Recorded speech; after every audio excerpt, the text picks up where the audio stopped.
Hey guys, it's Mr. C, Mr. Cologne, a layman from Reinforce My Faith, and I wanted to go over lectionary readings 313, and this is a memorial of St. Anthony the Abbot.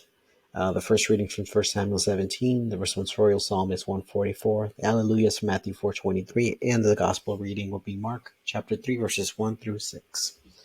Alright, so let's get started with 1 Samuel 17, story of David versus Goliath. David spoke to Saul, "Let your majesty not lose courage. I am at your service to go and fight this Philistine." But Saul answered David, "You cannot go up against this Philistine and fight with him, for you are only a youth, and while he has been a warrior from his youth." David continued, "The Lord who delivered me from the claws of the lion and the bear will also keep me safe from the clutches of this Philistine."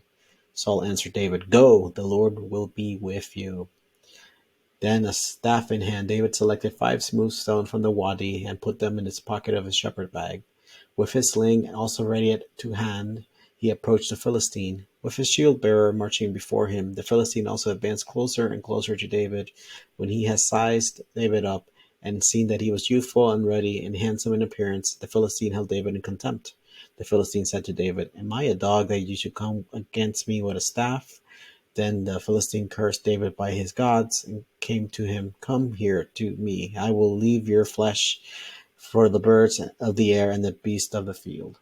David answered him, "You come against me with sword and spear and scimitar, but I come against you in the name of the Lord of hosts, the God of the armies of Israel, that you have insulted.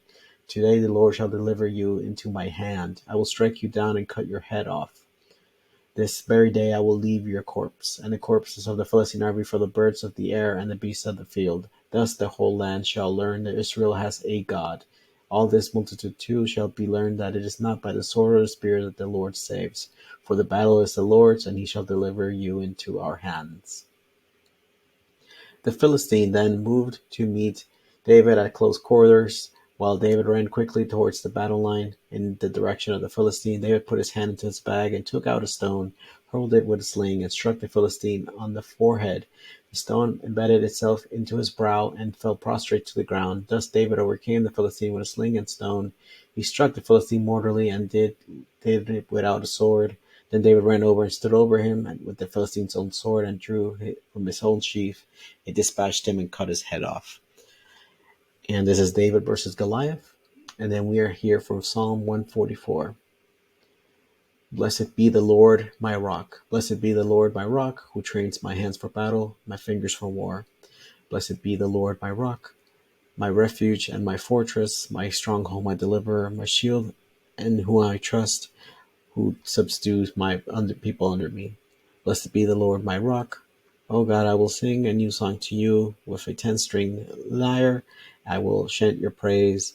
I will deliver you, give victory to your kings, and deliver David your servant from the evil sword. Blessed be the Lord, my rock." The Alleluia from Matthew 4:23. We have here Jesus preached the gospel of the kingdom and cured every disease among people. Alleluia, alleluia. And now the Gospel of St. Mark, chapter 3, verses 1 through 6, the man with a withered hand.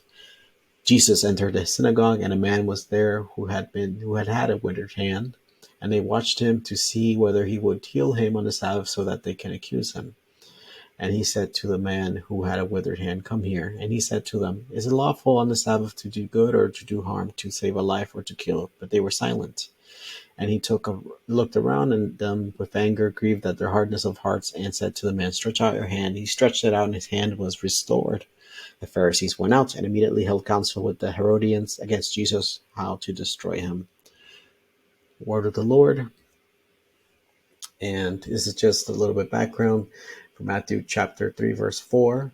Is it lawful? Jesus implies that doing good for the sake of the mercy or necessity does not constitute a violation of the Sabbath. One should abstain from servile works, not good works. Or to kill, an alarming alternative to saving life. Common sympathy might allow for the preservation of life in the Sabbath, but not its destruction. Jesus may allude to the precedent set in 1 Maccabees 2:41, where the Jews temporarily suspended Sabbath observance to permit defensive warfare. This was necessary in order to save life from military attacks on their sacred day of rest. If Israel could sidestep the Sabbath to preserve life, then surely Jesus can heal a man whose hand on the same day. Pharisees and Herodians, two religious and political groups in the New Testament, Palestine. They held opposite political stances and outlooks on Jewish life, but stood united in their opposition to Jesus. CCC 574 from the Catechism of the Catholic Church. And that was Lectionary Readings 313. This has been Mr. C from Reinforce My Faith. Take care, God bless, and seek the true, the good, and the beautiful.